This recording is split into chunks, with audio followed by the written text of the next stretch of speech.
I am going to talk to you on materials and processes, and I will be having some perspectives on environmental sustainability. When we say materials, so whenever we see around us, we do see a lot of matter. So there is a difference between the matter and material. Just for example, if you see stones, it is a matter, but we don't say it is a material because materials are those matter which are useful for the mankind. Okay, and the processes, any raw material if we have and we process it by using different techniques, which we will discuss later, and for shaping it or giving a property or aesthetic, whatever, then we call it process. So in our life, materials and processes, they give a lot of are given a lot of emphasis on our well-being, and we have to see in this presentation that how these materials and processes we use for our benefit, how they impact the environment, which should be sustainable for the next generation. So you know that we are moving towards green environment where we do not want to pollute our environment by the things we do in for our benefits.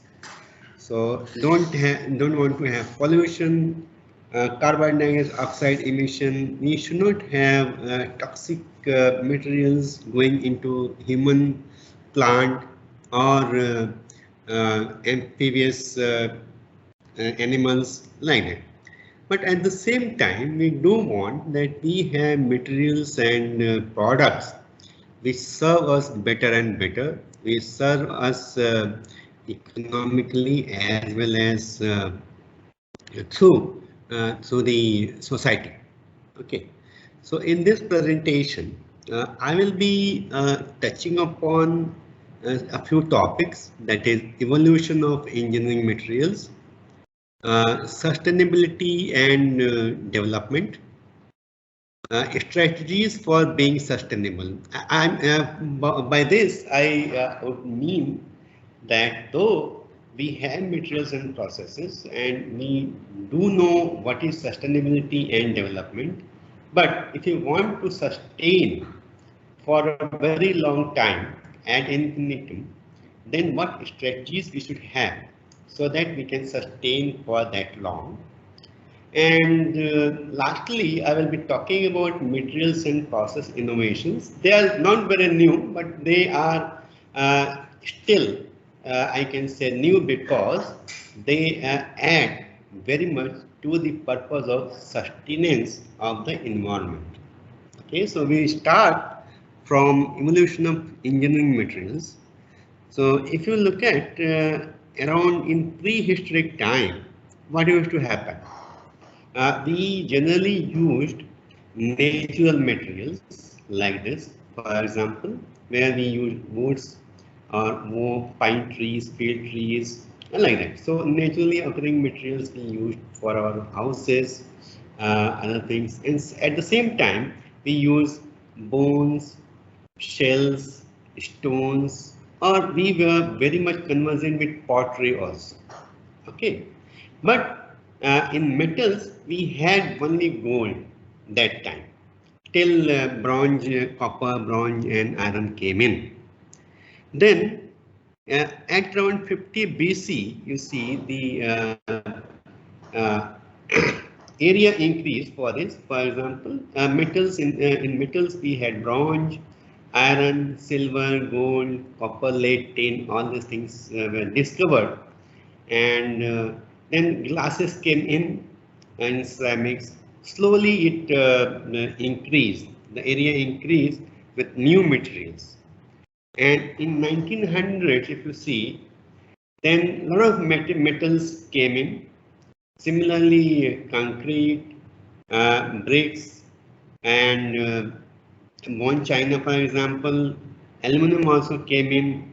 A lot of development in leather industry took place. like that. But today, if you see, then n number of materials are there, and we have an option to choose from a large number of databases for different kinds of materials. Even you see, this is we call foam, where the density is very low. So even we could make, based on our requirement, the foams which have low density, and it can serve many purposes in our daily life. Okay, in our products. So overall, we can say that today we have this kind of material database, but this area, if you look at, are you able to see my cursor? Hello?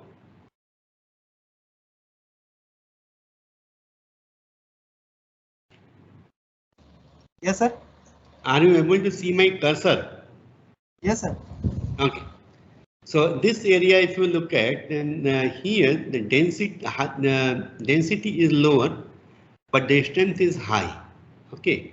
So what we want to right now, the purpose is to reduce the material density and at the same time increase the strength of the material, so that we can reduce the amount of material we are using for our purpose. For example, if you have a car body, if you want to reduce the car weight, what do? If the sheet you use in the car, if the strength of the seat is increased twice, then you can reduce the thickness of the seat.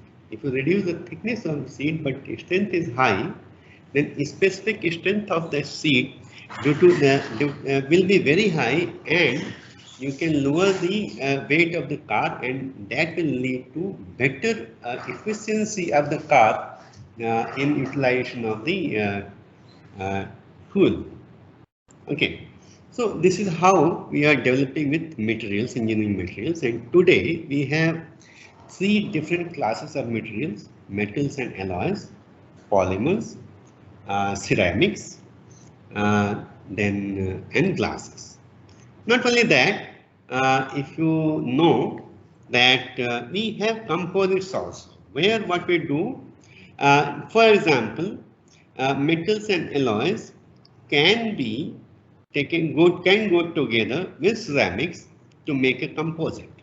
You know that aluminum SiC composite, metal matrix composite, this is what we say. Similarly, polymer matrix composites can also be made with ceramics and glasses in or metals and alloys. It is not only a composite, but sandwich seats, other things you can make. Here, if you see, tires. Tires are made of steel and a polymer. Similarly, you know carbon fiber reinforced plastics and glass fiber reinforced plastics. So these are polymer and ceramic composites. Similarly, if reinforced cements, ceramics and metals together, reinforced cements, you know that you use rebars along with the cement concrete to give a strength to your buildings. So these are the new materials we are getting right now in our society.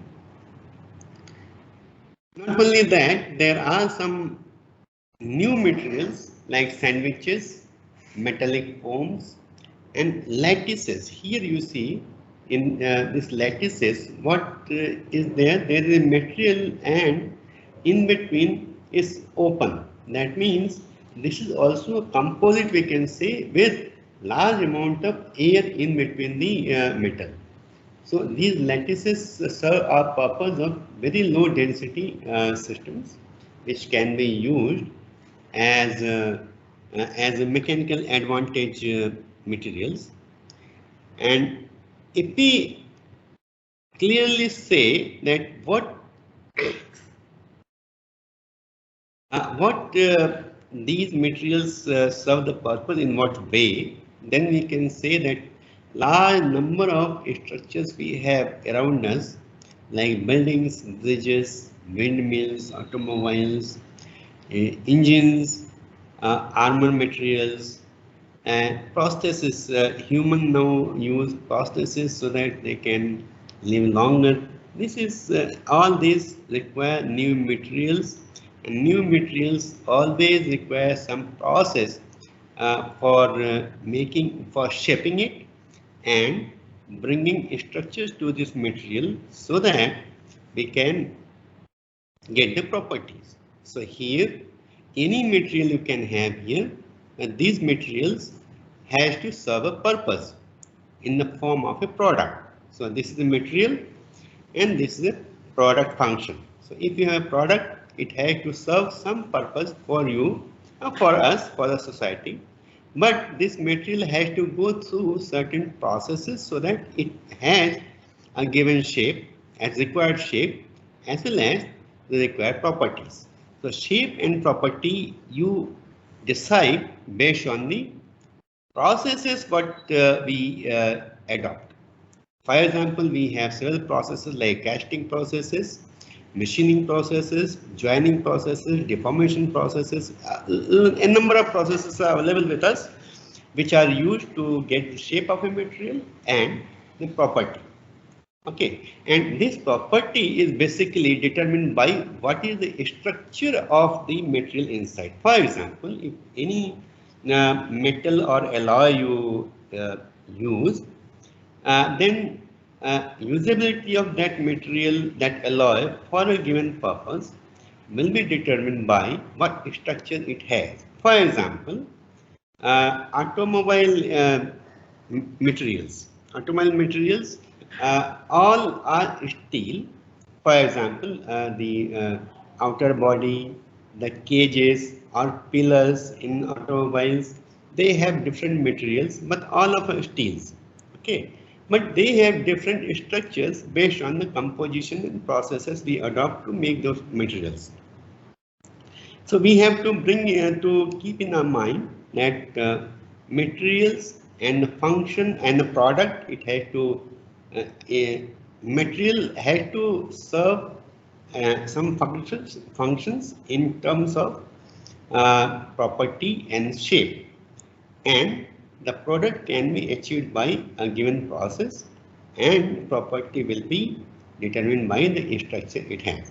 Okay, so in doing all those things, the product development processes, what we do is we take raw material, any material we can take for aluminum, metal, ceramics, polymers, whatever, it doesn't matter what, but using those materials, we push them through a manufacturing cycle. And what is this manufacturing cycle? This consists of some processes, and these processes will require the inputs. What kind of inputs it will require? It will require a machine, and it will require some tools. For example, in any lathe machine, for example, you require a tool of tungsten carbide, for example. Okay, so you require a machine, a tool, and you require power, energy you require, and you require a man to operate that machine. So all these inputs are going into the material to make a product. But at the same time, when you make a product, you also end up with some kind of wastage. Wastage means during processing itself, though product will be disposed after the use, but the material can once made in a product, it will also give rise to some wastage during the processing process, during the manufacturing process. So what actually we do, we take a starting material and we process the material, and this processing is called value addition to that material, and then process part is a product. So in this process of product development, what we end up with the idea that the manufacturing process should be faster. First of all, it should be faster, it should be better than whatever we had been making, and then it should be cheaper also.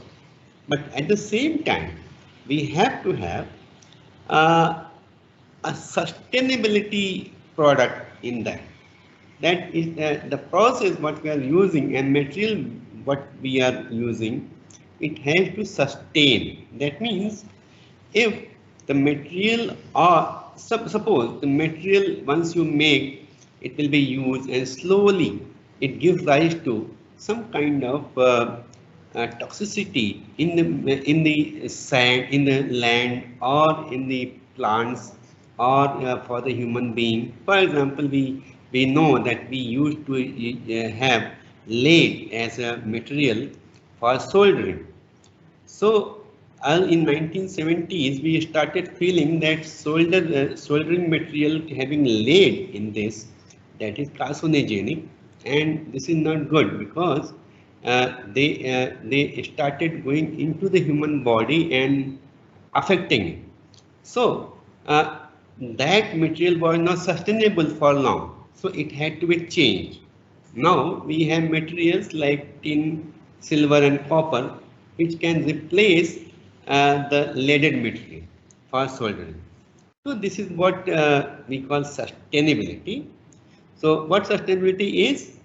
It is defined as the sustainable development is the development that meets the needs of the present without compromising the ability of future generations to meet their own needs. That means, I should say here very frankly that we are free to develop till we do not take the freedom of our future generation to live in when they grow up.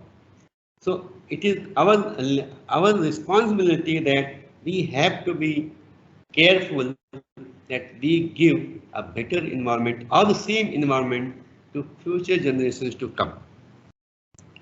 Okay, so how do you give it? So there is a sustainability material wheel, and this wheel comes in with three things first, like raw materials, processes, and the structure we talked about earlier. But all these things, raw materials, processing, and structure, was basically meant for giving a performance. It was performance based, and we had been thinking only that material and product should give good performance. Okay, for example, simply a racing car may have large amount of aluminum. So what will happen?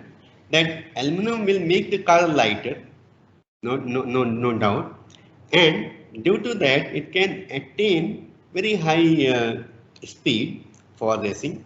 But what will happen that compared to steel, the energy which is going to extract aluminum is 6 times more than that of steel or iron, you can say. So what is happening? We are getting the benefit, but at the same time, are we going to use more energy for extraction of aluminum? So whether it is sustainable or not, these are the questions. So now, instead of performance, we also have to see the life cycle assessment of a material or product in terms of some other issues.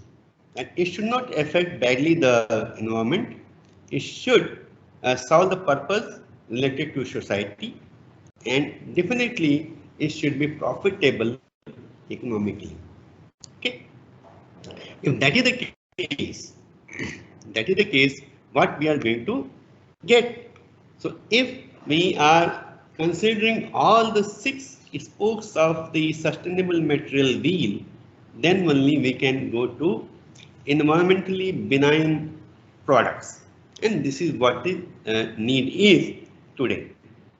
Okay, and if you see how to design any process and material combined so that it can sustain, then you have 6 basic things that you need to use resource very efficiently and economically. So you have to have energy efficiency, material utilization, operational cost should be low, training cost should be low.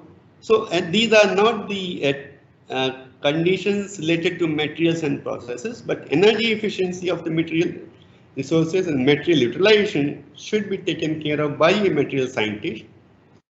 And here, the material what you use, it should be recyclable and reusable and disposable. So what we say that the material, a product what you make or design, first of all, it should be reusable. And in case you want to reuse, you should be able to remanufacture it without disposing it off. Don't dispose it off, put some more in that and reuse as a new one.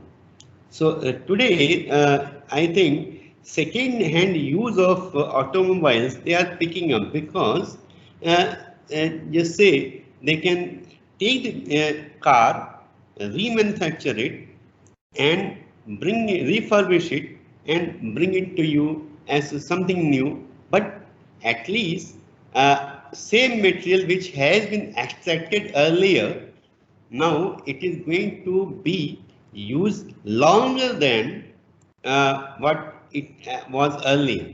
Okay, so that way you can increase the longevity of the material once extracted from the earth crust.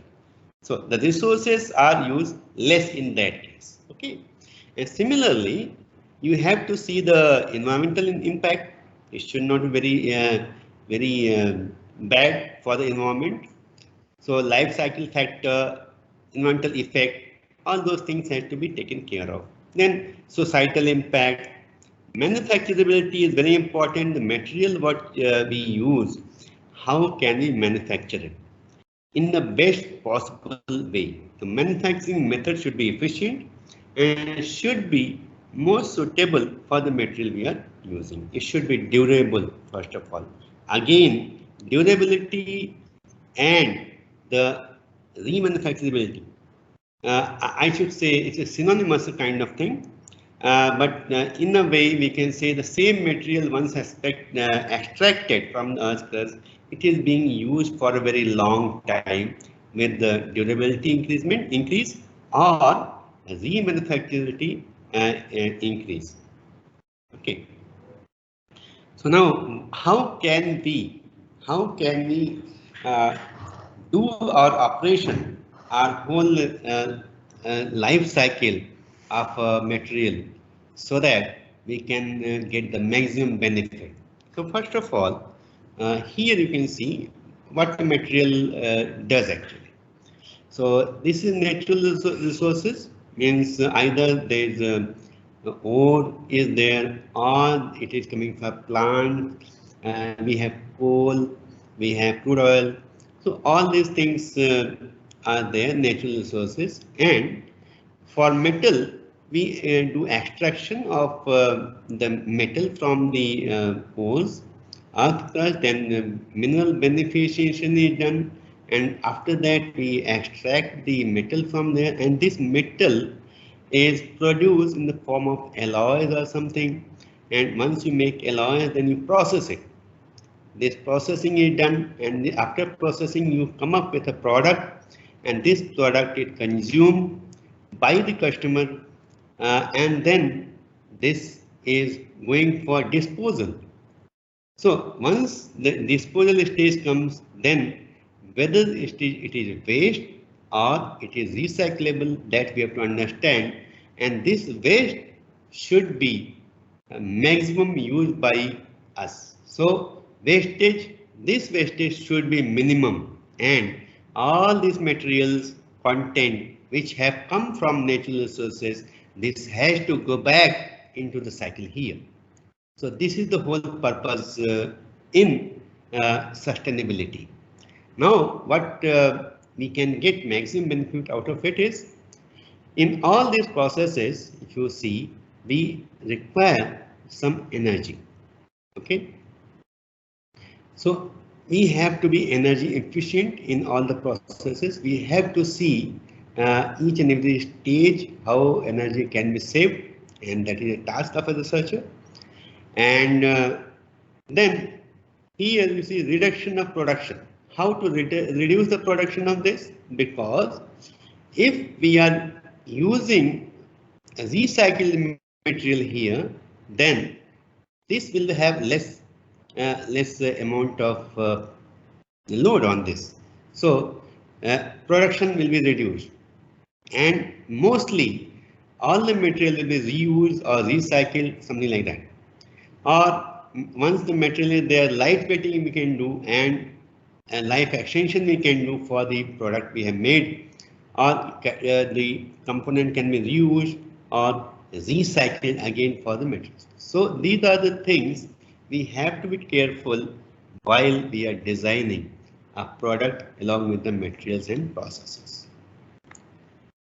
So a product life cycle, if you see, this is not very much to explain at this stage because it's known to all. Even then, we manufacture the material, quality testing is there, and packaging, shipping, storage we do. Then after storage, inventory in the inventory in the company, in the organization where it is produced.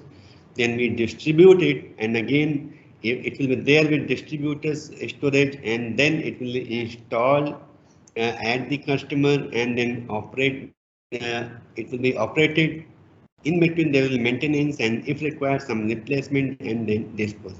So this product life cycle at each and every stage, it has to be efficient. For example, if you take a car and here there is an operation of the car. In that case, it has to be energy efficient.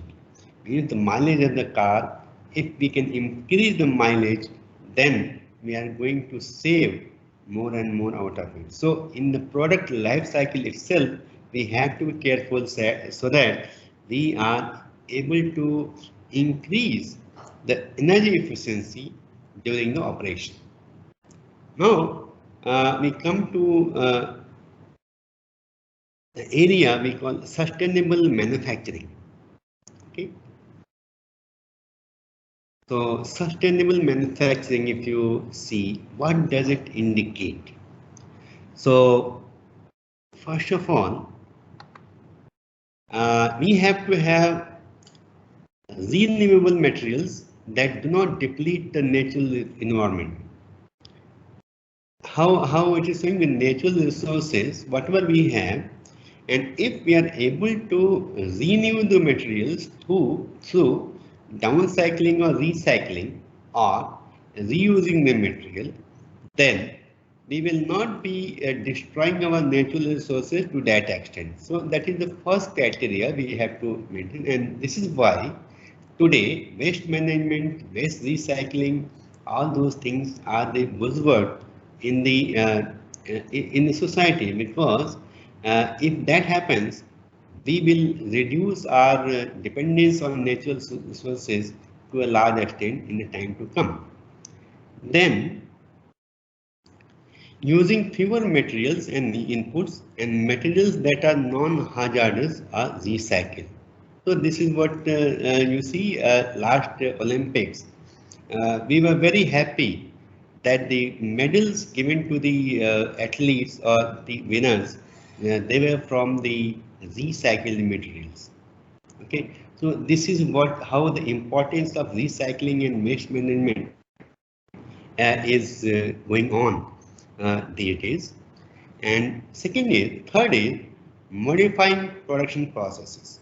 For example, any production process will have somewhere leakage of energy. So everywhere we have to look at, we have to research and see what we can do to reduce the use of energy, so that energy, water, materials, everything can be taken care of in terms of sustainability.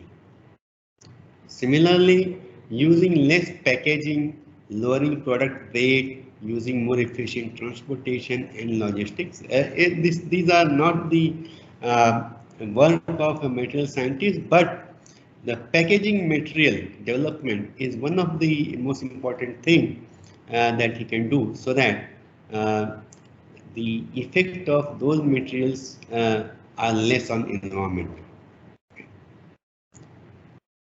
Then fifth, working with stakeholders means basically consumers like customers and retailers to reduce the environmental impact of sales and distribution. So in product life cycle, we have to see that the inventory, how it is kept, what are losses in inventory, how the distribution is done efficiently, all those things. But anyway, that is not the part of material. Then expanding the life of the product. Now this again is the work of, should be the work of the materials researchers, where the material what we make, if we it is more reliable and stable. So for example, any material which has which is used at a very high temperature and the creep resistance is very high, or high temperature resistance is good, or it is used in wear resistance as the wear resistance material, then it is wearing very slow. That means improvement of the performance of the material. Then you can extend the life of the material, making it easier to repair. For example, nowadays there is one more thing, that if there is a product, what is the most plausible way to repair it at no extra cost, or it doesn't require only replacement but repair efficiently. That is also one of the major way of reducing the materials use in the long run. And then finally, designing your product to be reusable, that we have already discussed. Now there is one more thing I would like to mention here. That you see here, steel. These are the materials, and they are the energy content of the material. That means to produce steel, one ton of steel, for example, 55 gigajoule is the energy required. Then for aluminum, it is 280 gigajoule. So aluminum density, if you see, is 2.7. Steel density is 7.8, so almost 3 times, but the energy taken here is almost more than 5 times. So how good it is, and whether during operation, if we use aluminum and the amount of energy we save, if that surpasses this energy, then that will be more efficient, otherwise not. So this is why when we say that the steel will be replaced by aluminum, so we have to think on so many factors, that why steel is competing with aluminum and magnesium, and what would be benefits. So total holistic approach we have to see. It is not that at one place we are getting advantage, and the second place we are disadvantages. So there has to be a holistic approach in whole product cycle of material use. Okay, and nowadays you know that we are talking about material efficiency, and we had been working in linear economy, where from natural resources we started production, product use, product end life, then dispose it off in the dustbins mostly, and our environment itself used to be the dustbin, and that was not good. Now after so many years of living on the earth, we have realized that we were not doing good. So now we are realizing that we have to go to a circular economy, where at each and every stage you reuse the product. Once it has ended its life, remanufacture it again, and then bring it to the society. And if remanufacturing is not possible, then whatever material we had been taken from the natural resources, let us take it out from that product and bring it here, so that our natural resources are not affected that much. and that means our environment will not be affected that much. So this is how we have to go for. And overall, we can see the materials and systems. We call them advanced products and processes if they are serving these purposes. So if the material is difficult or costly to produce, then we have to have some new materials and processes. And if any material does not meet the projected property requirements, then we have to select advanced products and processes. Similarly, if the stringent environmental restrictions are there from the governments, then again we have to follow that with new materials and processes. Or if there are different materials and we want to join them, for example, working together with them, then obviously we have to have some new materials for joining. Then application of new or existing materials in unconventional way. So this means we do know that we have the material, but we had been using in some conventional product. But can we use that material to a new product? This is what it is. Or we then failing components of material, then we have to do it. And the solution to this is new methods. For this problem, we have new methods or equivalent materials. For this, we have to have new or innovative approach of material or process, and new material or replacement material in this case, and like that. So what we see is that materials and processes, they play a very important role in the humanity, and it has to be taken very seriously. And if we take it seriously and want to sustain, a lot of scope is there in materials and processes for the development. For example, in automobile, you know that there are some materials which require very high strength, which can act as a cage for passengers. So this is generally martensitic in nature. They have very high strength but very low ductility. Similarly, there is high strength still required for these areas where we have to have strength as well as a formability, and energy absorption capacity should be very high, because during any mishappening or accidents, these are the materials which absorb a lot of energy of impact. So this is one, and then there are other materials of outside materials which can have low strength, but it should have very high ductility for formability. So these are the aspects of automobiles. Similarly, here you can see they say that this is from 2004 to 2006. How earlier mild steel was being used, and HSLA means high strength low alloy steels, advanced high strength steels. These were the percentage was used in the body weight of an automobile. This is the press hardened steels. But in 2012, after 6 years, you can see the high strength low alloy steel used in the car has increased to around 80%. Similarly, press hardened steel has also increased because of high strength it is going to give. And you see, this is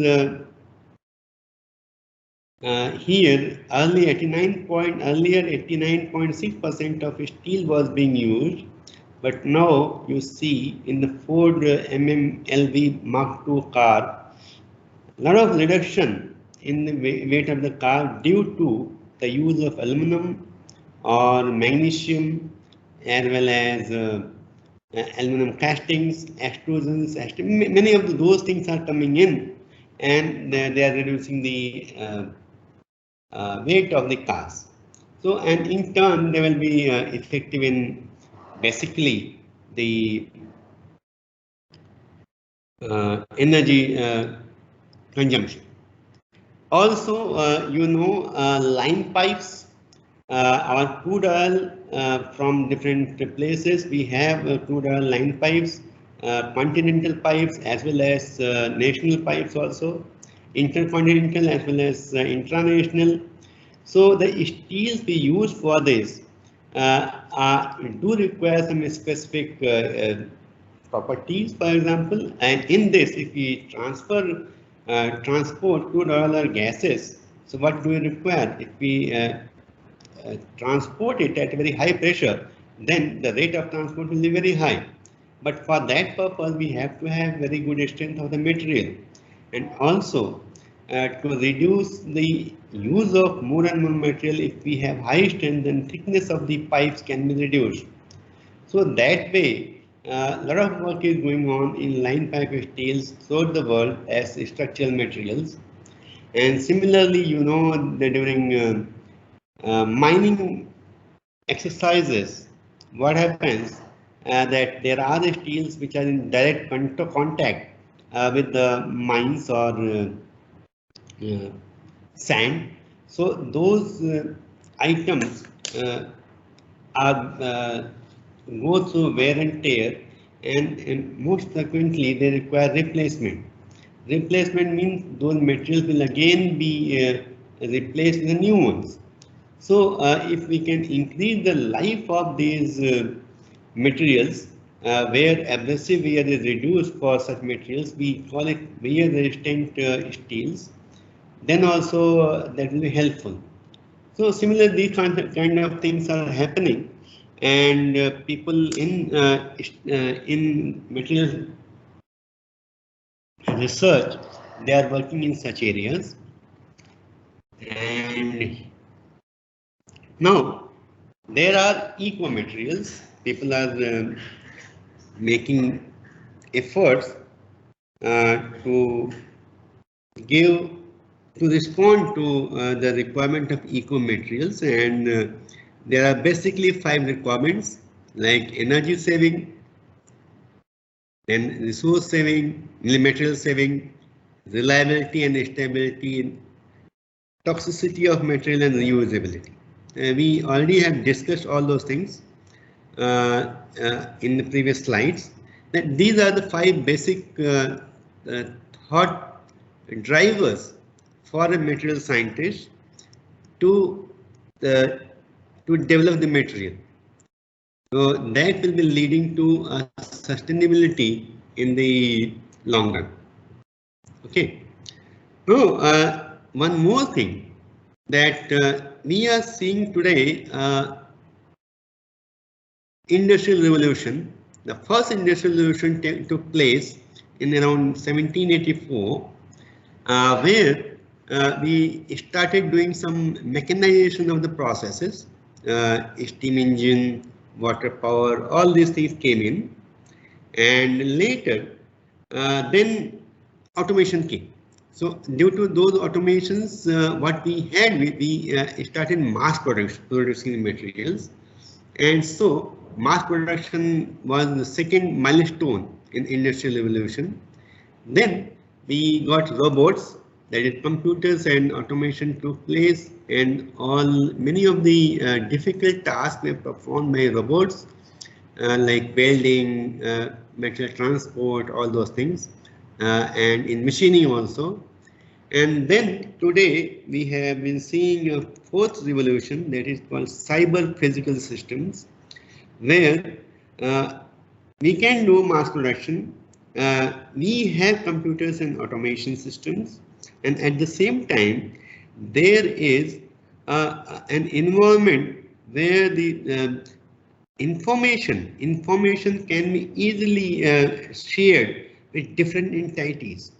So that is called cyber physical systems, means the physical systems can be connected together through data and the cyber world, and that is making a lot of changes in our life.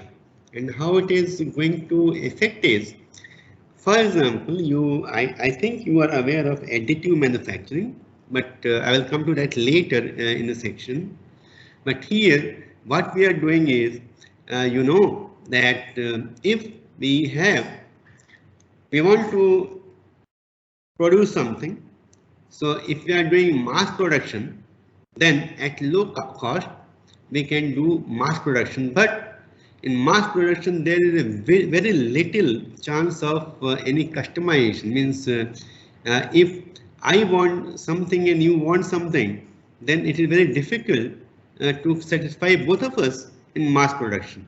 Okay, that is called customization according to our requirement. Okay, but people would like to go to mass customization.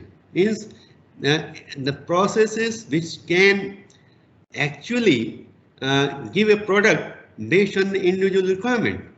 Okay, but if that has to happen, generally the cost is going like that. If customization is high, then the cost will be high, and this is nobody would like to pay for that. So today people are thinking of customizing, but at a mass scale. So at low price we can have high customization.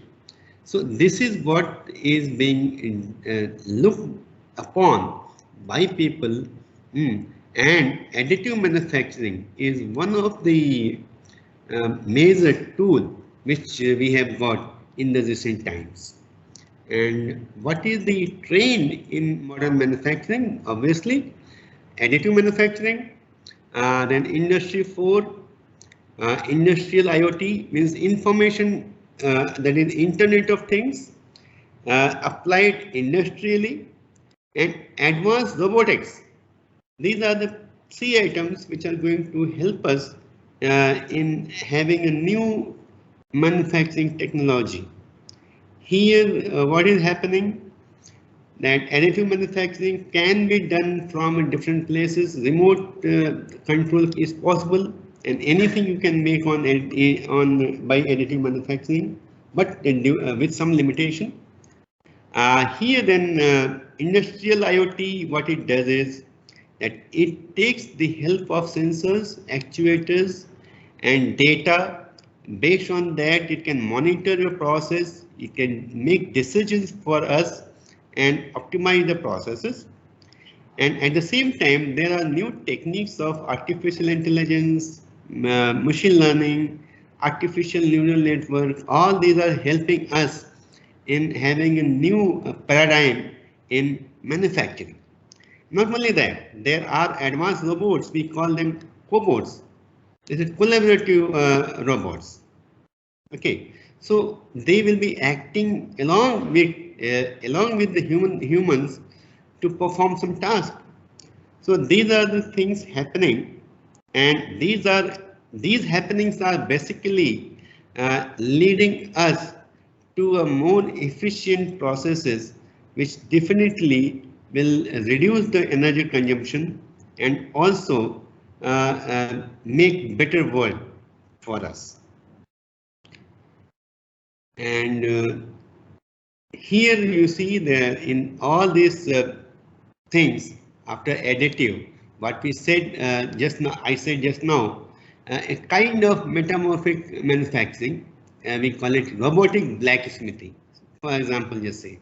So it is going to use all the sensors, thermal controls, actuators, robots, and computation. So all these things are going to be the main aspects of our manufacturing industries in the long run. And here you see whether we should call it smart manufacturing or robo manufacturing.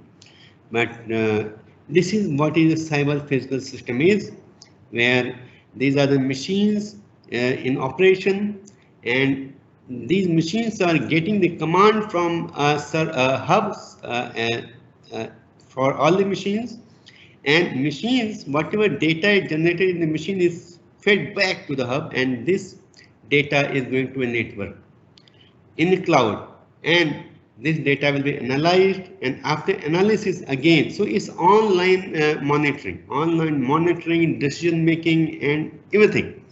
So this is what is going to be in the coming days, and here it is Industry 4. It is going to take care of each and everything what we can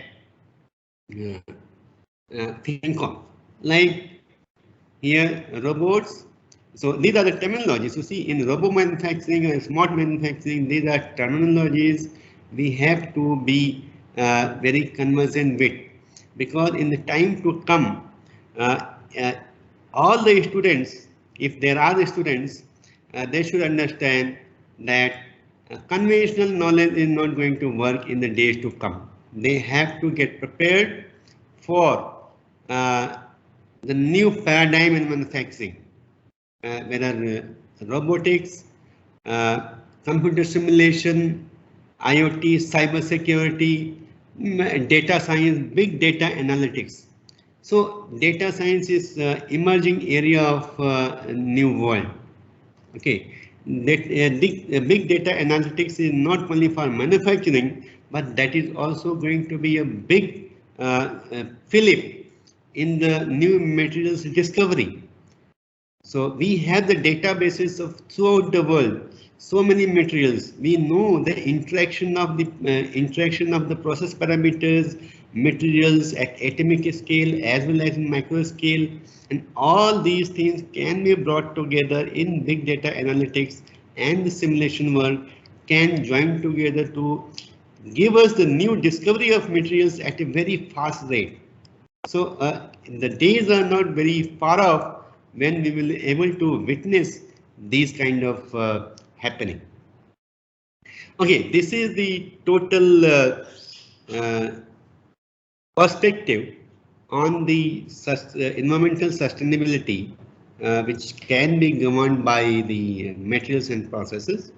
And now I would go to some processes which can how they have developed and what purposes they have solved since very long time, and why they came up, okay, and how they are going to aid to our purpose of a sustainable earth. So here I am going to talk about some processes. Am I audible? Hello? Yes, sir. You are audible. And everything going well? Yes, sir. Everything is fine. Okay. Okay, that's fine. Okay. So rapid solidification we am going to talk about. So from now on, I'll be talking a little bit of metallurgy and material science, and I think you have to be a little bit careful to understanding. And I thought that very minimal level of metallurgy like phase diagram, microstructure will be known to the audience. So first of all, here I show a phase diagram. We call it eutectic phase diagram of bismuth and cadmium. So in this phase diagram, you see that if we have this composition, means 20% cadmium and bismuth, then if we heat the material at this composition, here this is liquid, for example, the moment this liquid is slowly cooled, when it comes here, the solidification starts, and here the solidification ends, and in this region the solid will have, if you go to the microscope to look at this solid, then it will look like this. Here the first these are the phases which will be formed. First this phase formed, so you say bismuth is there, and then this is bismuth, and then last phase, this phase which is laminar here, these are eutectic, and it will be a layered structure of bismuth and cadmium. So if you cool it very slow, then what will happen? Cadmium will have, there will be high temperature, and once cadmium forms here, bismuth forms here. So what happens that it will have enough time to grow during in the liquid state, when liquid and solid is there. Okay. Now in liquid state, if you are at this composition, you get this structure, because whole liquid will transform to eutectic structure, that is laminar. In other case, if you are in this area, so what will happen from the liquid here, first phase cadmium will form here, for example, and then like this is forming, and then slowly you come to this. This is a solidification, full solidification, and again this is the coarse structure you will get. So what I wanted to bring it to you is that we do have a phase diagram. In that phase diagram, we can pull it slowly like casting. Casting process you already would be knowing that liquid metal is given, put in a mold, and mold is kept to cool down, but they cool very slow. In that case, these are the kind of cast structure you get there. Okay. Similarly, if you have aluminum silicon phase diagram, for example, like this, so you see this is the silicon composition here, and this is the whole structure. As you increase the silicon percentage in the material in aluminum, this is aluminum this side and silicon this side.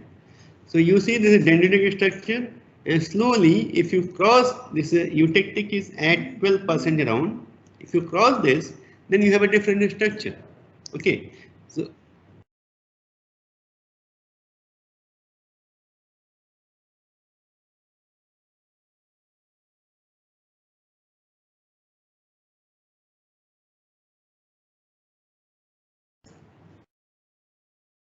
yeah, am I audible? Yes, sir, you are audible, sir. Okay, there was some problem in this. Huh? So this is a structure of eutectic at 12%. Okay, but if you increase this amount of silicon, then you see this is liquid here, and here is solid. So range of liquid to solid transformation this is increasing. Okay, so in this case, if you have high amount of silicon in this, then what happens that silicon will form first here at this point. Okay, and this silicon will have enough time to grow bigger and bigger. Okay, and generally in aluminum matrix, if silicon is there in a very large size, then it is not useful. But if you can increase the silicon in aluminum, and the size of silicon is very small, that gives a very good wear resistance to the aluminum. So what should we do? Just because, so we cannot use casting process for very high silicon content in aluminum. So what other thing can be done? There is, we will go to that later. So we will say that due to slow cooling rate, there are segregation and coarse structure, and due to slow cooling rate, we are not able to increase the amount of silicon in that. That means limited alloying content we can do, we can give. And casting processes generally, it is difficult to cast intricate shapes. Okay, so what we can do? So generally in cast material we have macro segregation, which go a long way to millimeters or centimeters basically, macro segregation, and then micro segregation. So macro segregation, it is a result of obviously solidification process where the material have large density differences. So it is difficult to density differences or some thermosoluble principles. So it is not easy to control them once they are solidified. But in micro segregation, you can do it. You can homogenize it. Homogeneous distribution of elements is possible by some kind of heat treatment. But in upper case here, it cannot be once it is passed. So macro segregation is a part of casting process, but it cannot be avoided. So we have, if we increase the amount of alloying elements, it has to be a different process altogether. So this is why you see for these cases controlled secondary processes are required. So here, since these are the result of slow cooling, the slow cooling rate of casting process does not allow novel materials allowed development, and this is why in 1960s the rapid solidification effect was developed. Here you see these are the cooling rate, and this is the secondary dendrite arm spacing. So if the cooling rate is high, secondary dendrite arm spacing is low. Here, then this is the processes, and this is the cooling rate. So you can see casting process here. The cooling rate is around 10 to the cooling rate is very slow, less than 10 degrees centigrade per second. But if you go to automation, gas automation, cooling rate increases, and then rapid solidification cooling rate is very high. Okay, so is it possible that by increasing the cooling rate we can increase the alloy content? So here you can see this is the at 50 magnification. This is the structure of an atomized powder. This is the atomized powder. So this is a cast structure where the cooling rate is this in this region, and this is the powder, atomized powder, cooling rate is in this region. So here you can see this is at 50 times magnification. This is at 500 times magnification. So you can see 10 times magnification, but the size of the dendrites are same. That means this is highly refined compared to this one. That means rapid solidification does give rise to refinement and uniformity in the microstructure. Okay, so how this is done? So there are two processes. There are other processes also, but we can think of two where this is melt spinning, where you have a liquid here. This liquid comes to a copper wheel. Copper wheel rotates at a very high speed, and there is very thin layer of liquid. And with this copper wheel is water cooled. So very thin layer of liquid at around 50 micrometer is coming here out as a ribbon, and these ribbons can be chopped and pulverized to make a product by powder metallurgy route. So these are made fine, and then it can be compacted and then extruded also. Extrusion can be done to make rods or any shape. Similarly, there's a gas automation where I just talked about earlier, where there's a liquid is disintegrated into fine powders of micron size, and once they cool down we get powders, and these powders as I showed it to you, this is a powder. So these powders can further be utilized for making components using different techniques, powder metallurgy techniques. And advantage in this is that all the powders now they do not have macro segregation in this. So once we make a component out of powder metallurgy, the macro segregation which we see in as-cast material, that will not be there. So this is how these new developments lead to a new product performance. Okay, and I think you might be knowing the processes of powder consolidation to make products. I talked about powder extrusion, where you take the powder and you press it in solid state, in cold state, for example. This is a die, and you press it, then you can take it out, and this can be extruded at some temperature.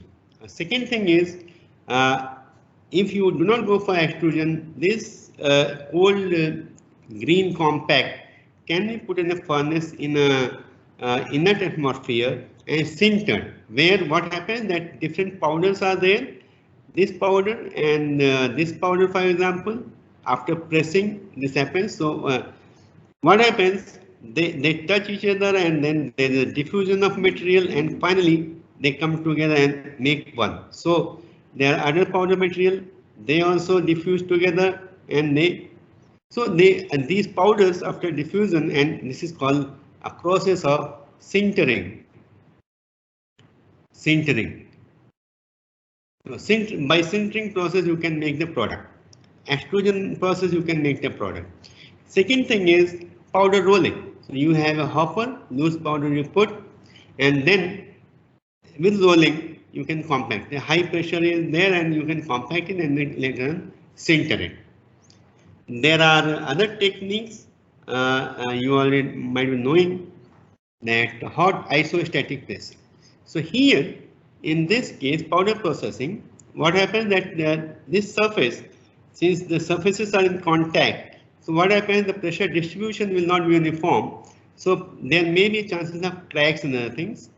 But here in hot isostatic pressing, you place the powder in the container and take the air out from the interstitial areas between the powders, and then you put it in hot isostatic press, and there argon gas at high temperature is there, and this presses the whole assembly from all the sides. So there will be isostatic pressure, and the problem of cracking and other things will not be there, and it will be highly consolidated.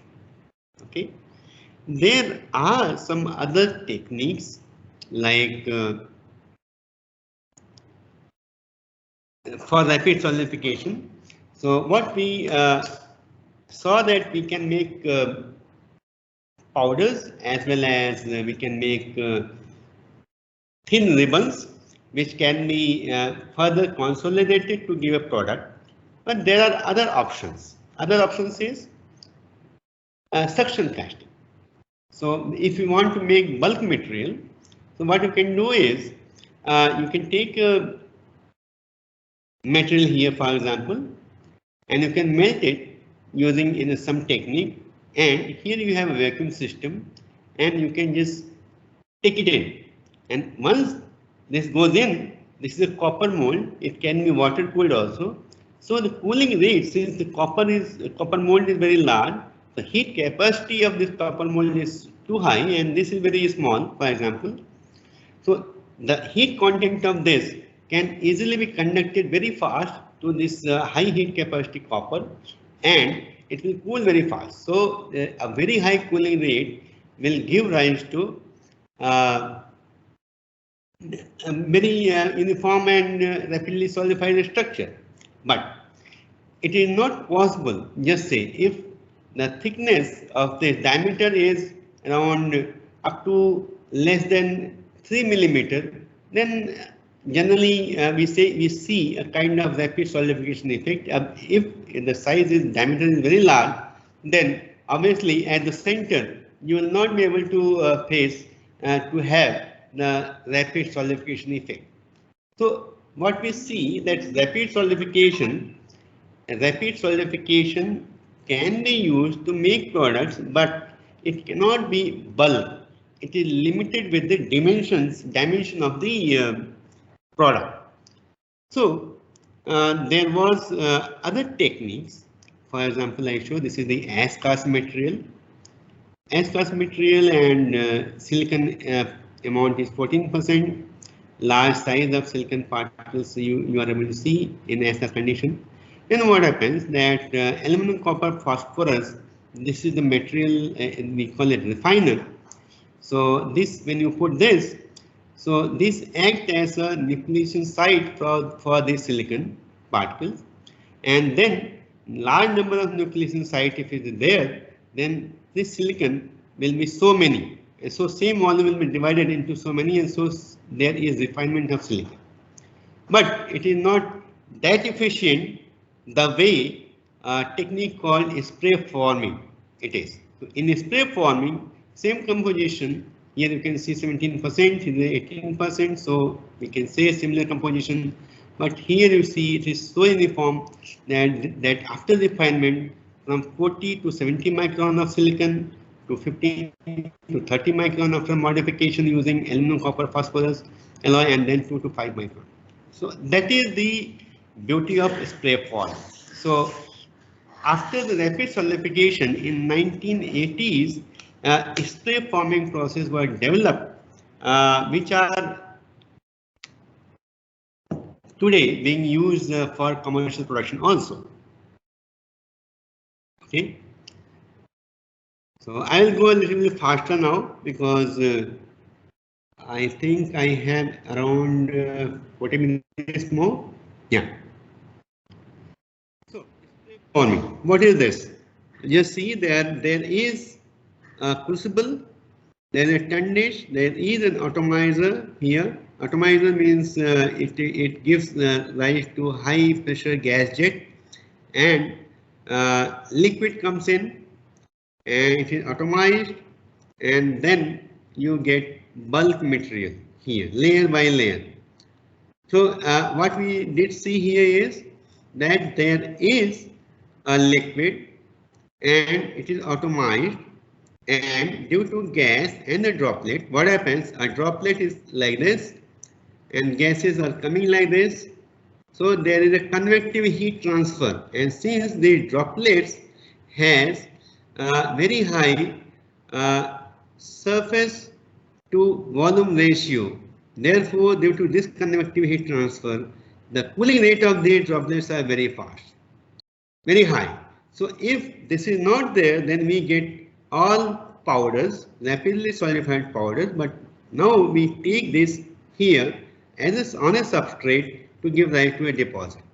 If that happens, then that gives very uniform distribution of the material. Okay, what happens? You see, this is the process. This is the process. So this is the continuous cast material, and this is spray form one. So you can see the refinement you get in spray forming, and spray forming is an extension of the rapid solidification method what we discussed earlier. Now this is again to show you that this is the as cast material. Be careful about the micron marker. Here 200 micron. In this micrograph, this distance is 200 micron, and here is 20 micron. So you can see what is the refinement you are getting from this to this. So here it is 200 micron of one, and here it is 20 micron. So many different items are different entities are there within 20 micron. That means this is highly refined. Okay, and now you see the nozzle designs. So there are two nozzle designs. Basically, I don't want to go to detail in this, just to know. And there is free fall nozzle and there is close coupled nozzle. So free fall, this is nozzle, gas is coming here and melt comes here, and the interaction of gas and the liquid takes place at this place quite far off from the place where the gas is out from the nozzle. Okay. But so what happens? Gas loses a lot of energy, and in this case, since the liquid is coming like this and in this direction, and gas is coming in this direction, so the interaction angle is very large. Okay, and then but in this case, what happens? Interaction angle is low. So low interaction angle doesn't give very efficient automation, but here gas is coming here, and what happens? That liquid sprays on this here, and liquid goes like this. So here the interaction is at 90 degrees. So in such a situation, the powder size, the particle size is very small. And here you see that how it happens. Gases are coming here, and then a low pressure zone forms here, and the gas again comes like this, and this gas sprays this liquid coming from this nozzle to this, and this is how interaction takes place. And how the mechanism of spray forming happens, you see this is the liquid droplet at very high temperature, then these are semi-solid, and they are solid. So when the droplets are being cooled under the effect of high pressure gas jet, some droplets may be totally liquid, some maybe there that some solidification has already started and remaining are liquid. Remaining here there are liquid and yeah, this is solid, and some will be fully solid by the time they all come here. So what happens that in such a case, this is a mechanism that all the different droplets, solid, liquid, and semi-solid, they come on the substrate or the growing preform, and then this is solidification layer. This solidification layer actually has a liquid pool, and since the droplets they travel at very high speed, here you can see this is the speed of this is velocity and this is the flight distance from nozzle to the substrate here, and how you see that the very small droplets will attain a very high velocity first and then fast it will slow down, but large droplets also will have a velocity of around more than 100 meter per second by the time they reach to the substrate. So you can imagine that in such a case, all the semi-solid droplets coming here, they will just be shattered, and all the solid part in that will be distributed uniformly throughout the liquid pool. We call this a liquid pool or solidification layer. So that is the way we get the microstructure in spray form material. And finally, you can see that this is due to this rapid solidifying effect first. Semi-solid droplet spray here, high momentum of droplets, and the droplets fragment, and after fragmentation they act as a nucleation site for further growth. And since a lot of droplets are coming and impinging here, turbulent fluid flow conditions prevails, and that will not allow the growth of any new phases, large phases. And so here just to show you that since we know that in deposit it may have liquid pool or it will have a Mosher state. Mosher state means it is solid and liquid is mixed in this. Here fully liquid, fully solid. Okay, so this is a deposit, and in spray it may be fully solid, all the droplets are solidified, or it may be fully liquid, none of the droplets is solidified, or whole spray by the time it reaches to the substrate will have solids as well as liquid in that. So these are different conditions, and just say if deposit and the spray are solid, so all the particle will bounce back. It will not deposit. So this is the condition we don't want. Similarly, if the deposit is solid and we are putting liquid spray on that, then what will happen? This will happen that we will get layered structure we don't want. So overall, we can say that for a good sticking of spray droplets or solid particles on the deposit has to be in Mosher state. The liquid pool should have in Mosher state, means this should have solid and liquid mix, and then the spray should have Mosher or liquid state. So then you get very good sticking efficiency, and this sticking efficiency is basically it determines the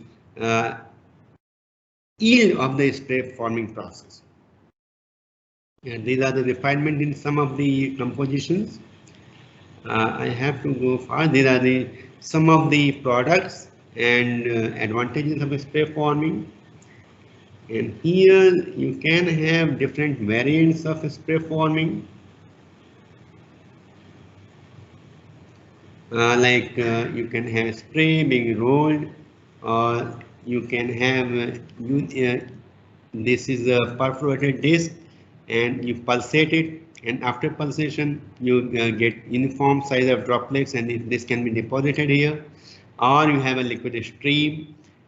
This is rotating in very fast speed of around 4,000 to 10,000 RPM, and then a spray of droplets are coming, and this is a tube rotating all stationary, and then this is a deposit. So you get a seamless tube in this case by spray form material, spray forming. Also, you can make composites by spray forming. So here, this is a stir casting process where you have a liquid, you have an impeller, and you rotate it at very high speed, and then there's powders of ceramic powder, for example. They are put in, and due to vortex creation, these ceramic particles are going into the liquid, making a composite. But if the powder size is very small, due to surface tension, these come up, and mixing is not proper, and there may be some kind of segregation and another thing, clustering of particles. These are the limitations. So in spray forming, people try to see that there is a particle injector, and they put particles from outside like that. So what they saw that these particles under the particles are coming under the effect of a gas, but here also gas is going at high speed. So most of the particles need to go out.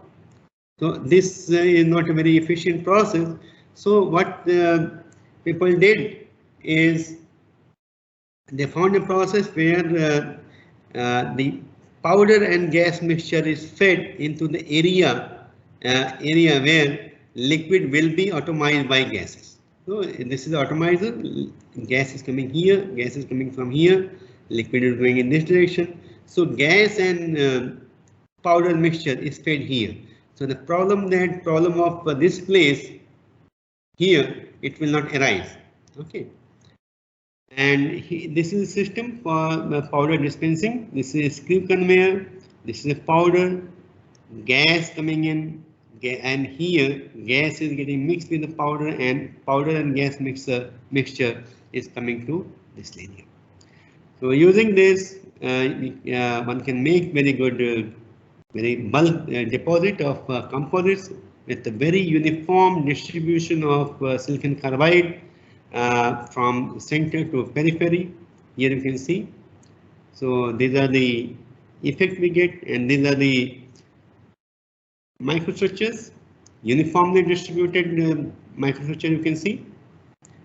And now we go to foaming. Metal foams.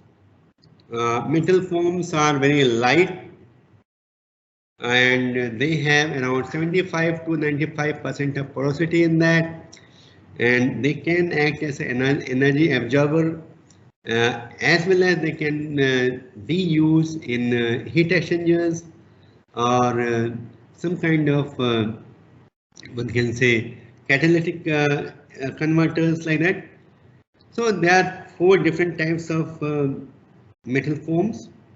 Like closed cell, this is closed cell, with each and every cell is closed. Inside there is a gas, and this pore is closed by the metal all around. And open cell foams, they if you pass a gas from here this side, then gas will come out from this side. That means all the pores are interconnected in this. So this is called open cell foam, and this is called closed cell foam. This facility will not be there in this. Similarly, lotus type foams. Here, this is one cross section, but actually this is the in one tube, one rod, there are pores in this direction like that. This is due to the foaming process we adopt, and this is called syntactic foams, where you have these small balls, hollow balls, and you hollow balls you put in a container, and then you put this liquid around and get solid. So once you cut across, then you see these are the hollow ball section, and this is the material of foam. And these are the applications. I will not go into detail of this. Another thing is closed cell is used for energy absorption or load bearing components. Okay, there are different applications, and open cell is used in heat exchangers, filters, catalysts like that. And biomedical implants, because once you implant anything in the human body, and the cells have to grow, and so if you have open cell and low density with a given amount of stiffness for the material, then the cell can grow onto these open cells, and that is beneficial for the human body. And here you see that forms, if there is an accident, and if this is solid, then the total impact of the car will be there on the other car, and the driver there will be affected, both the drivers. But if you have a metallic foam in this case, which can absorb the energy, and after the accidents, most of the energy of the accident will be absorbed by this foam, and the drivers will not have that kind of impact on them.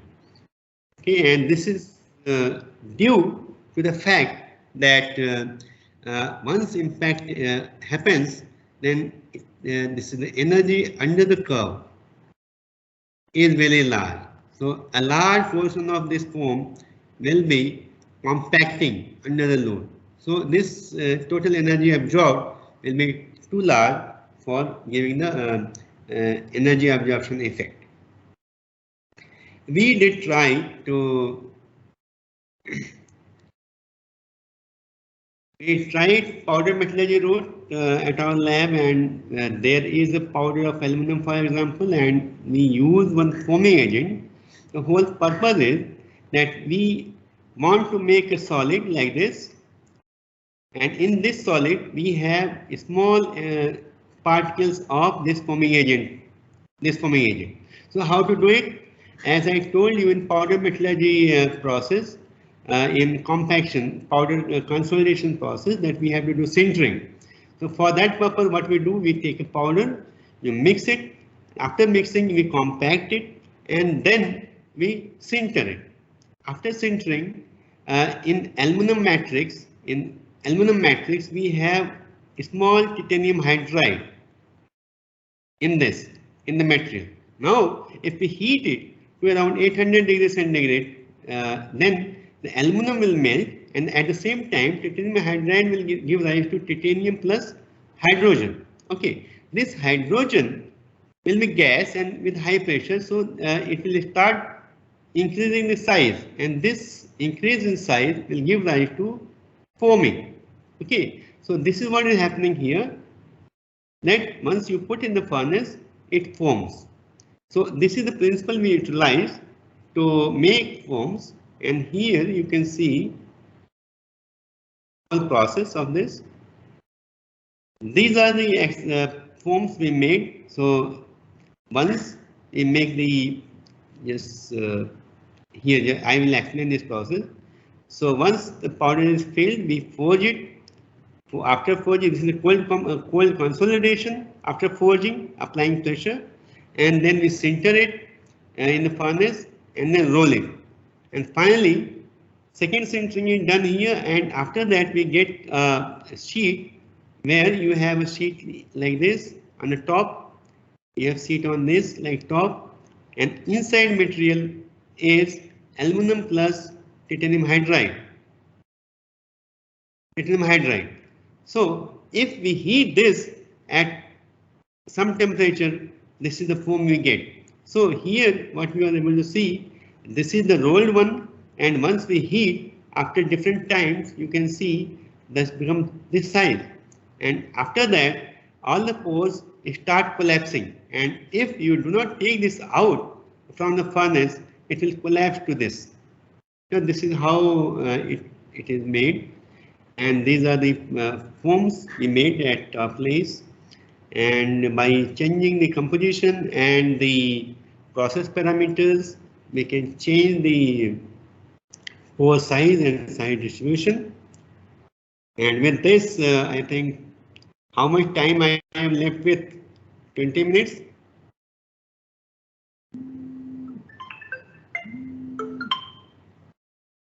Hello. I will move on to additive manufacturing now. So what is AM? We know that how a casting process takes place. Hello, am I audible? Yes, sir. You are audible, Yeah, sir. yeah. Generally, what happens that if I'm not listening to anybody, then Yes, there sir. is a confusion that whether people are listening or not. Anyway, Initially, this happens with the uh, me also. okay, okay. Initially, it is very difficult because we are not aware that someone is listening or not, or the Yeah, yeah, sure, sure. connection has been broken. Yeah. Okay. So I have 20 more minutes, I think.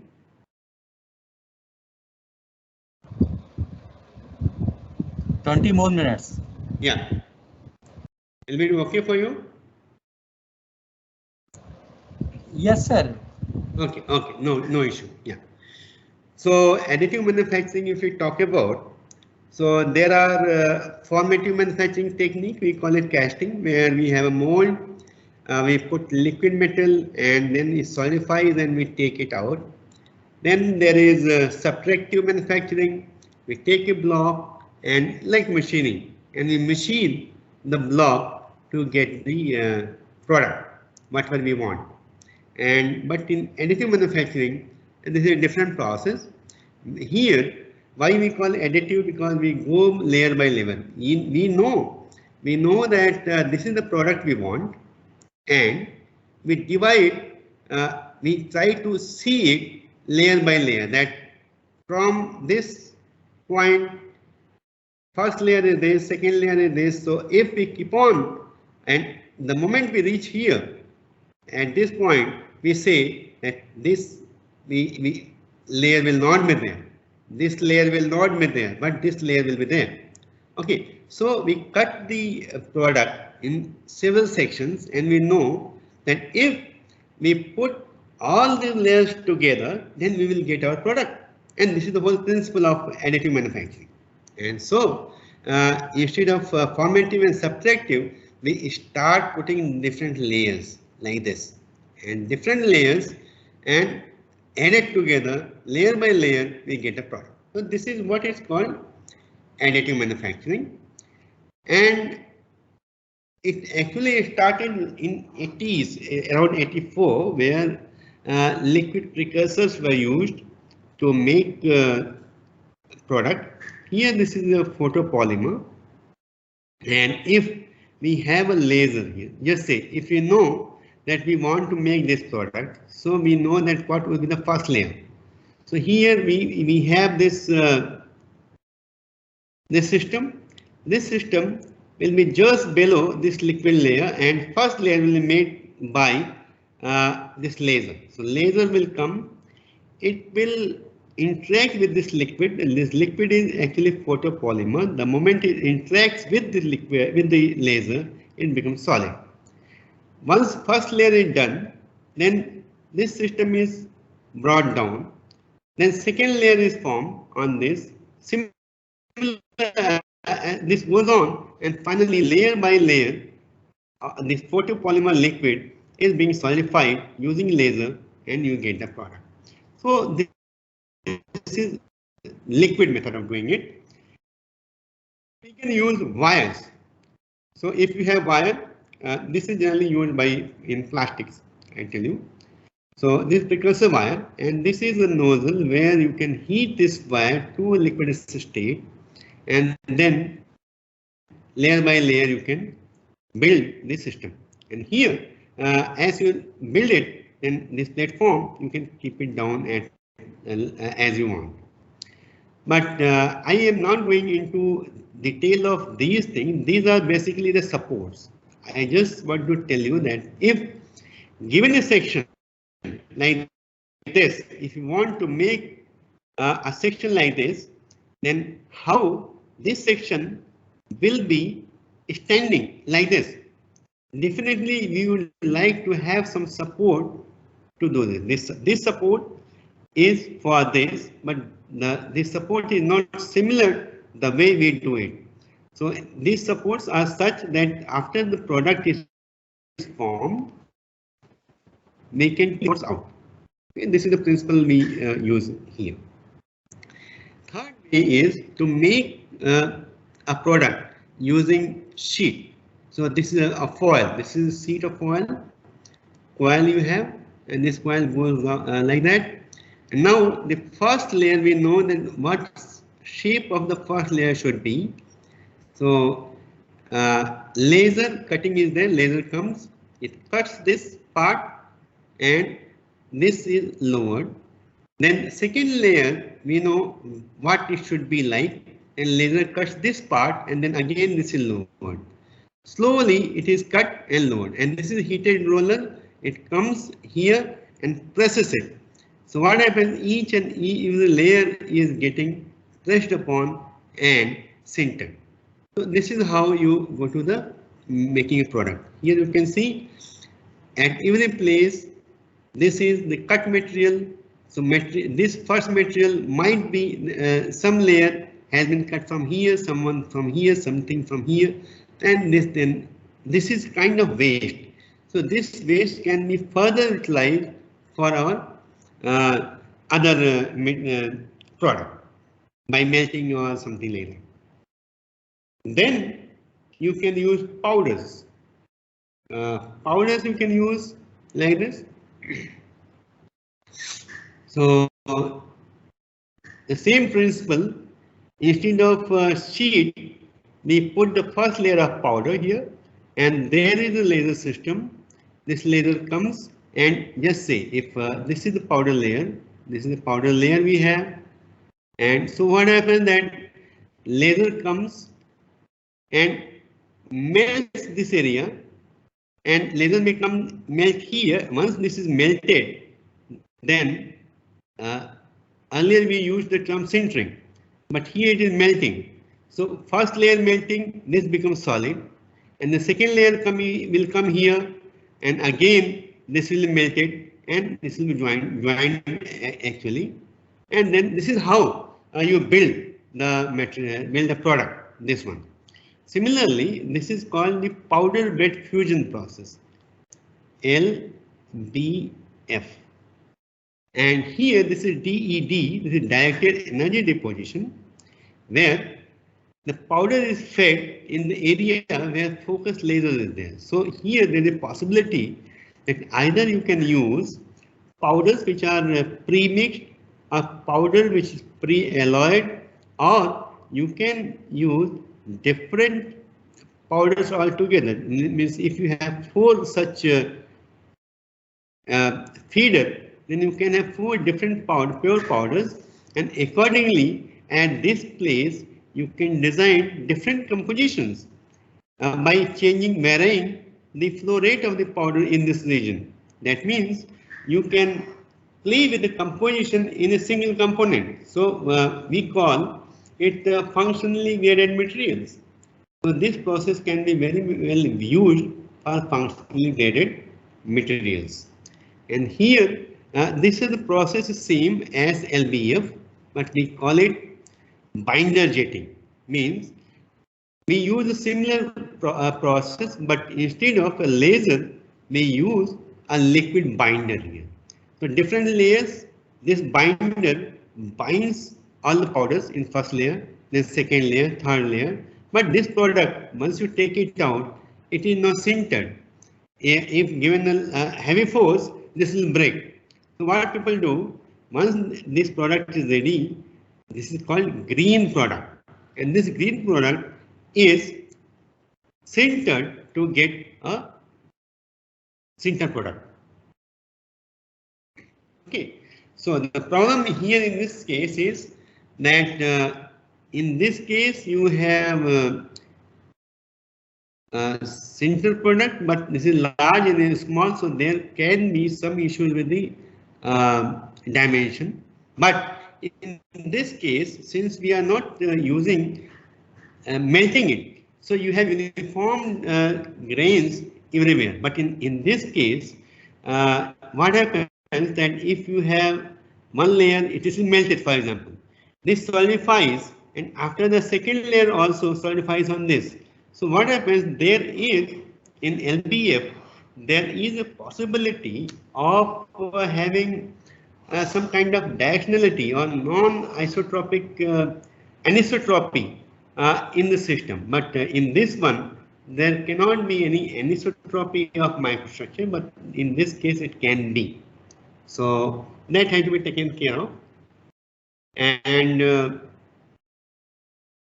this I have already explained to you, and this is just to say that we can have liquid as well as solid for the feedstock, and feedstock form can be powder, filament, sheet that we have already discussed, and liquid also we have discussed. But the liquid case we had binder, and here photopolymer polymerization happens, and powder and filament melting you can do. In the sheet joining. So these are the whole, this is a gist of all the processes and materials used in additive manufacturing. And this say that what material can be made by which material and which process. So here green means polymers is green, that means it can be made by this liquid polymerization and then wet polymerization is also. If you have polymers, ceramic and metals, ink binder jetting or material jetting can be used for this, but best used for polymers, then ceramic and then metals. This is best suited for polymers.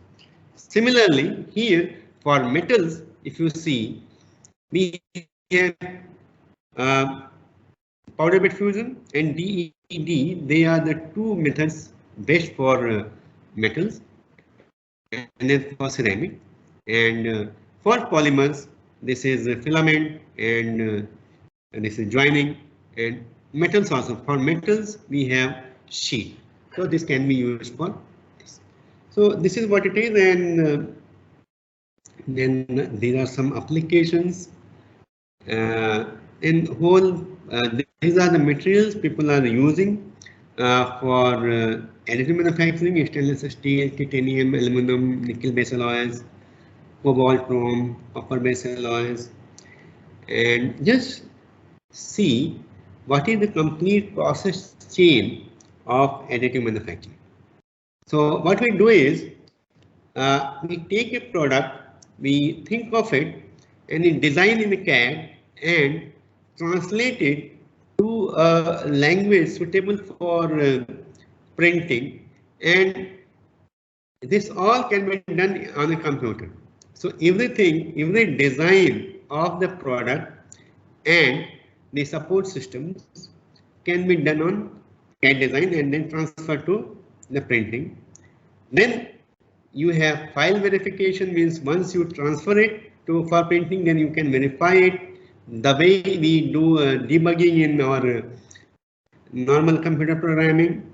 Then support system, what you have to have, what are the parameters you have to, all these things we have to decide once you make a design in CAD. So here up to this and this, there is no any physical thing we are doing. Okay, and then we are just trying to find out which material we have to do, chemical properties, physical properties. This is decision from the databases we have to do, and then finally you have the, here you come with the material, with the machine and all those things, then building process things. So all these things can be done from any place in the world. If today we are in India, somebody in Europe can sit and do all these things for us, and then we can build with our machine at our place. And then once the build is made, then we can do some post-processing to reach to our cleaning processes, or for metals we can do hipping, hot isotope pressing, so that any defects, other things are taken out like that. Major advantages in AM is, as I discussed, that it is freedom of design. You can sit on the computer and do whatever you want with the design, and you can design any complex part. And once you design complex part, then that means you are avoiding so many production steps. In a single step, you are making this complex part. Okay, so you are also not using fasteners.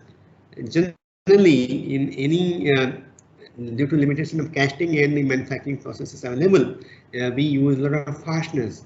But now with the advent of AM, fasteners will not be required for many of the components. Similarly, you can design lightweight, make lightweight design. Here you can see, due to limitation of the casting process or the machining process, you wanted to have to fasten these parts together to reach to this shape. But in additive manufacturing, you can directly make it. Okay, and potential elimination of tooling. So you don't require a lot of tools. You have to have one tool definitely, but you don't require much. Then the most important thing is in this is design by AM.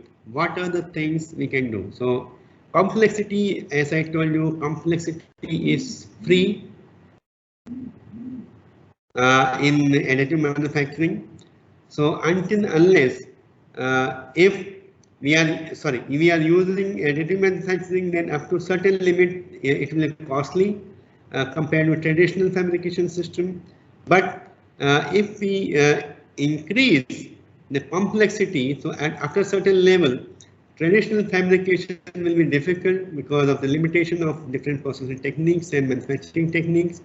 But additive manufacturing can take over, and this will give low cost of the component.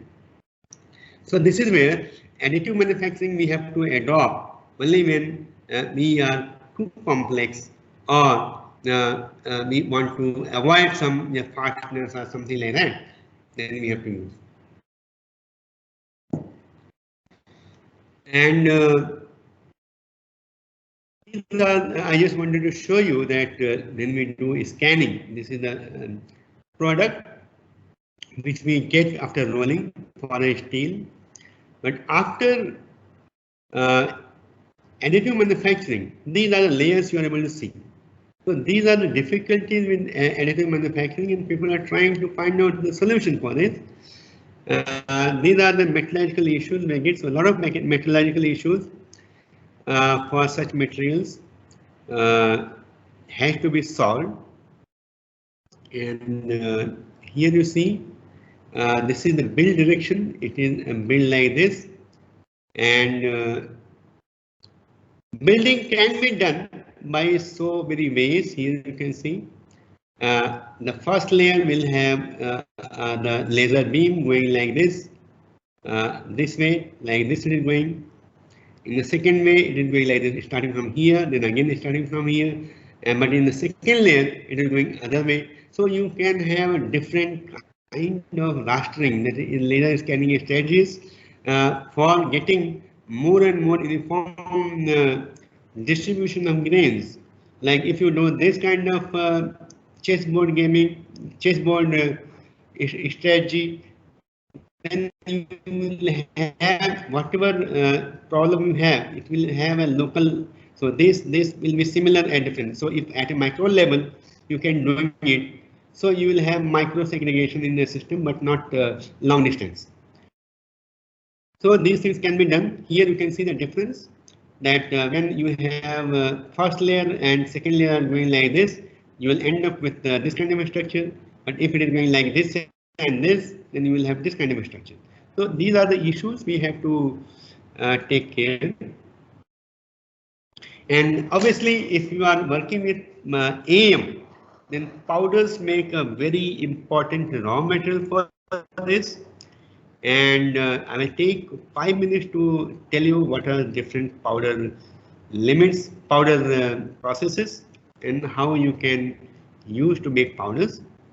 So powder manufacturing, basically for this is a fine powder, this is a coarse powder.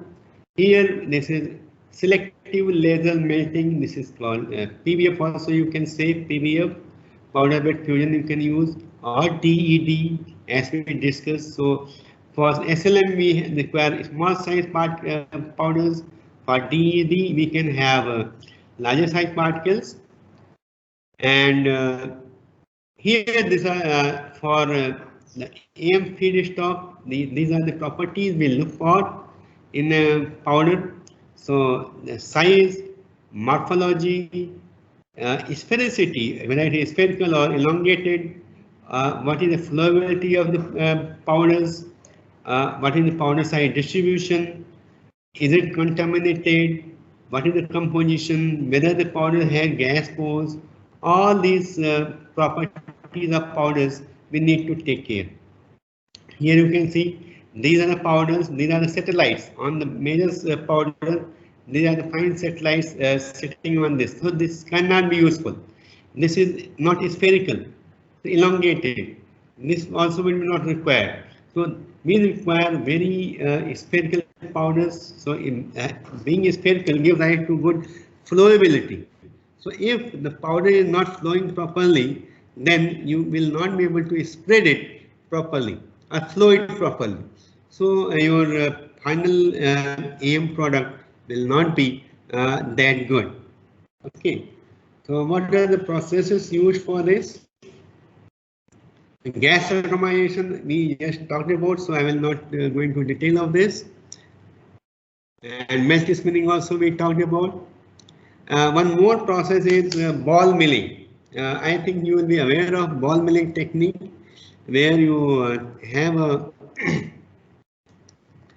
rotating disc here, rotating bowl. In this you have some metallic balls of just say stainless steel or tungsten carbide. It may vary for different materials. So here this is powder, and these powders, these metals, how they become powder is this is a ball. Just say for example, this is rotating. It is going up. It will go up like this. Here, for example, it's going up, and then it will fall down here. So if fall down, then if two balls are meeting, so in between there are particles, they will have deformation and welding. So welded, if they are already welded, they may fracture, or if they are fractured, they may be welded together. So slowly we will have powders, very fine powders we will have in this case, and these powders can be utilized for further application with post-processing. Ball mill powder cannot be used in additive manufacturing as it is. I'll come to this point later. And if you have very high melting temperature materials for atomization, then you cannot melt it and atomize it. So for that purpose, you have plasma rotating electrode process like this.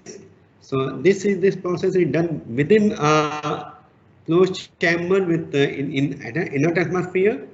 So here is the cathode, and this is the rotating electrode. So if it is rotating at very high speed of 10,000 RPM, and there is a plasma generated, so this material is melted at the surface, and once it is melted, and due to centrifugal force, the particles will be going out, and they will make powders.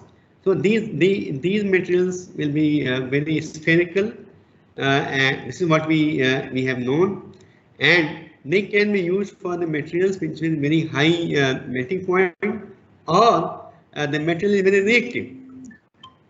So if it is reactive, so you cannot melt in the crucible, and it may not be possible. So for example, titanium alloys.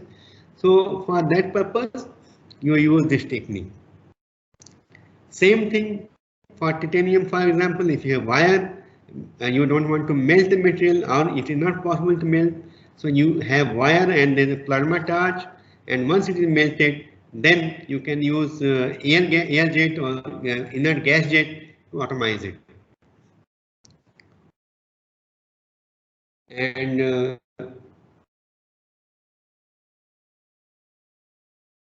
these are the different areas of atomizer where you can have control, that's melting.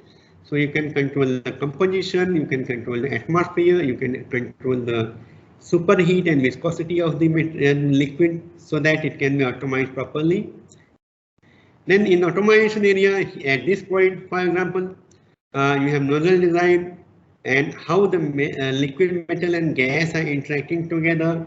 what is the gas flow rate coming out from the nozzle, what is the melt flow rate coming out from the tin dish, or what is the gas metal flow ratio. So melt stream diameter. If the diameter is smaller, then the particle size can be smaller in this case. And also there is a possibility of atomization gas. Different gases can be used.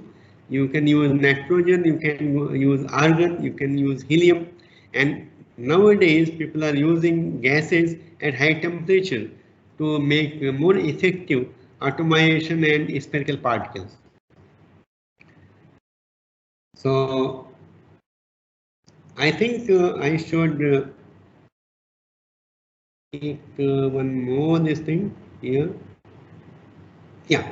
So I was talking about ball mill powders. So if the ball mill powders are there, they are generally they are fragmented out of welded particles. So they are irregular in shape. So that can be made regular. We call it plasma efflorization. So if you have powder, you can put in this system where you have plasma, and this is a quartz tube, and the induction copper coil, say, okay, and here there is a plasma created, and when the powder is coming, this is solid, initial morphology like this, then comes down, this is melted. After melting, liquid due to surface tension, it starts spherulizing here, and finally by the time it is coming down, it spherulizes total spherical it becomes, and then it is coming out from the induction zone and becoming solid. So even the particle which is irregular in shape can be made spherical by this plasma spherilizer. Okay, so in this way, one can say that even if gas atomizer is not there, if we have this system, there is a possibility that we can use such technique for making the spherical particles out of ball mill particles. Okay, and here this is just to show you that this is the irregular particles, and they are made spherical particles for better flowability, and they are spherical. And here you can see there are some defects anyway in the particle that may happen. And with this, I thank you all for being so patient with hearing such a long talk. Thank you very much.